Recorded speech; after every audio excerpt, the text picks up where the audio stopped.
No Repórter Ciência de hoje, você vai conhecer o Laboratório de Biônica da Escola de Desenho Industrial da UERJ.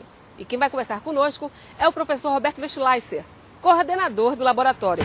Você já ouviu falar em biomimética?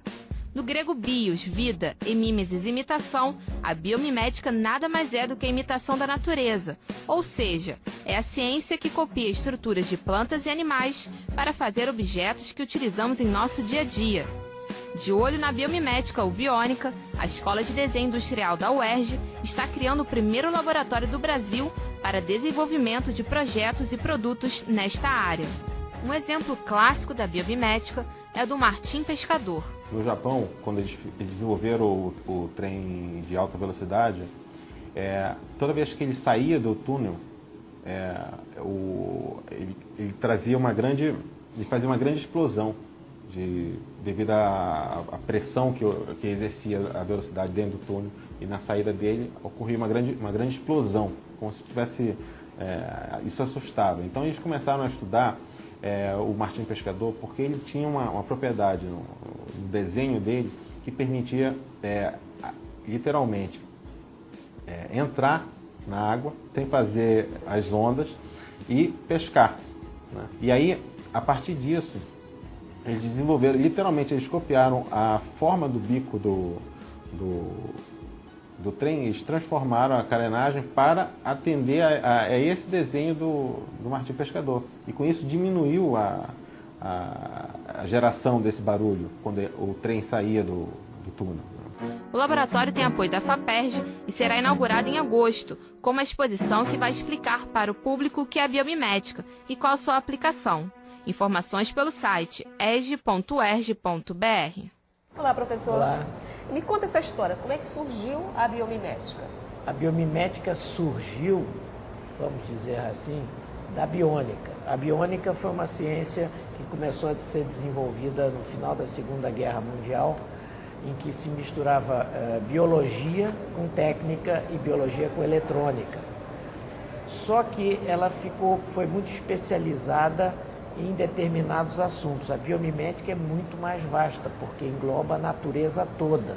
Então, com o tempo, mesmo os biônicos começaram a chamar a ciência de biomimética, porque eles se apoiam e eles estudam todos os fenômenos presentes na natureza e que a natureza tem para oferecer, que ninguém nunca parou para olhar.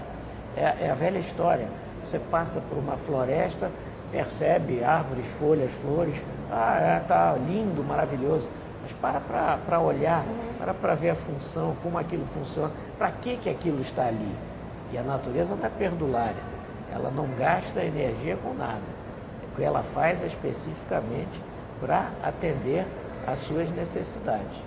Então, todos os exemplos que a gente precisa em química, física, resina, estrutura de materiais, estruturas em si, e objetos e produtos, está lá na natureza esperando só alguém que perceba isso.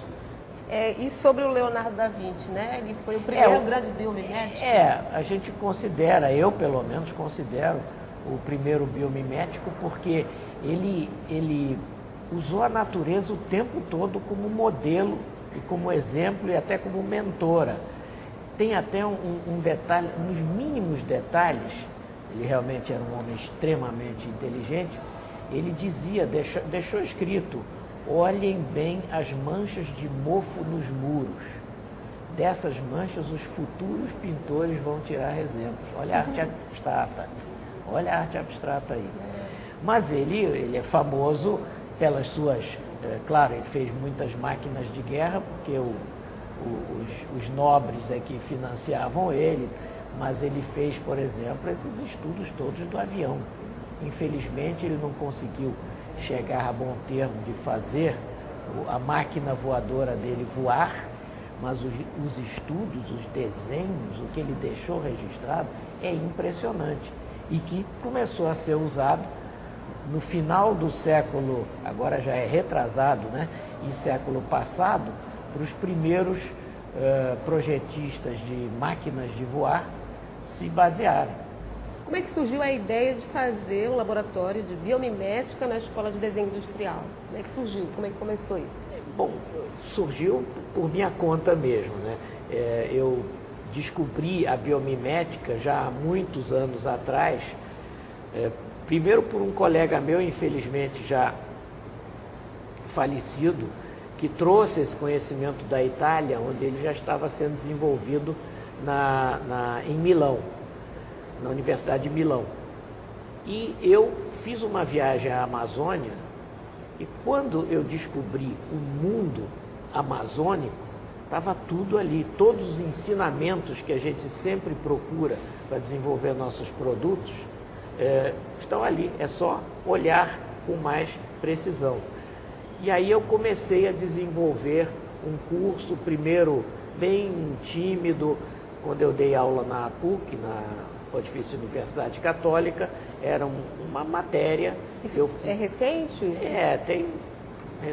Tem já uns 15 anos, em que eu venho desenvolvendo, e aí consegui livros e consegui me comunicar com institutos que estão fazendo estudos de biomimética no mundo também, e aí foi gerando um conhecimento que como eu me tornei professor visitante, eu fiz a proposta de criar um laboratório de biomimética dentro da Escola de Desenho Industrial, que tem tudo a ver, porque ali a gente vai desenvolver produtos e sistemas a partir de estudos na natureza. Quais são as áreas que vocês vão trabalhar lá no laboratório? Basicamente, nós vamos trabalhar áreas de objetos, mas como o início é voltado a projetar coisas para o Rio de Janeiro, a gente tem no Rio de Janeiro, nos centros urbanos, problemas de saneamento, problemas de habitação, de favelas.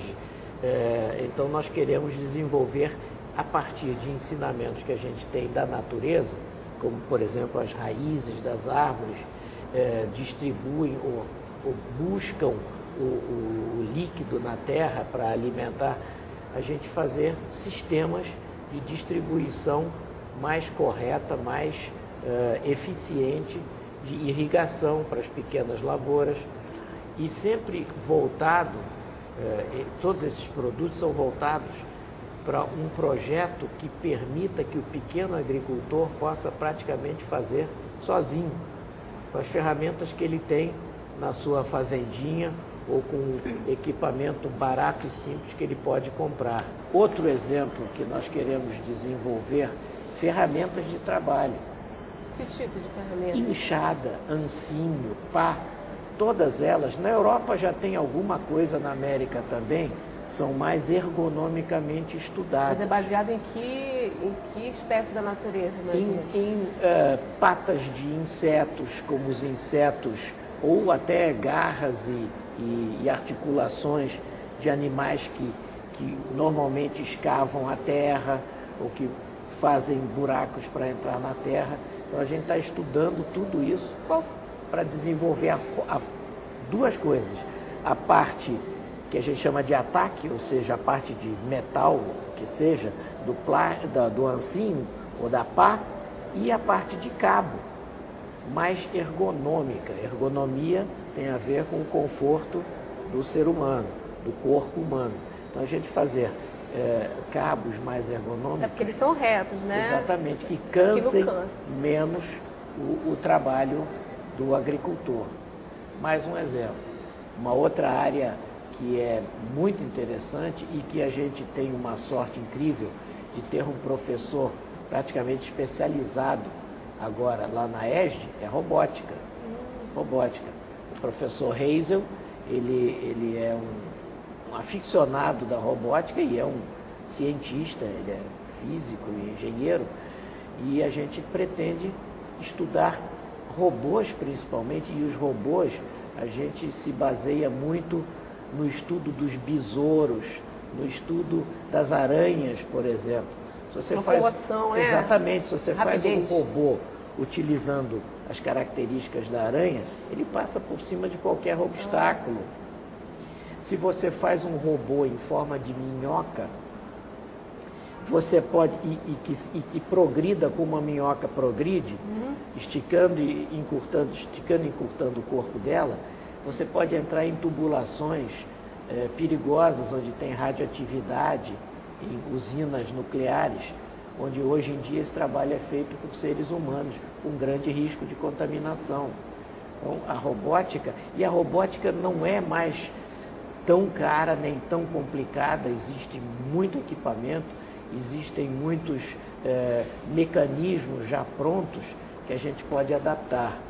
O que é importante e interessante é estudar o comportamento desses exemplos naturais, tipo aranhas, besouros, borboletas para você fazer coletores solares e gerar energia elétrica.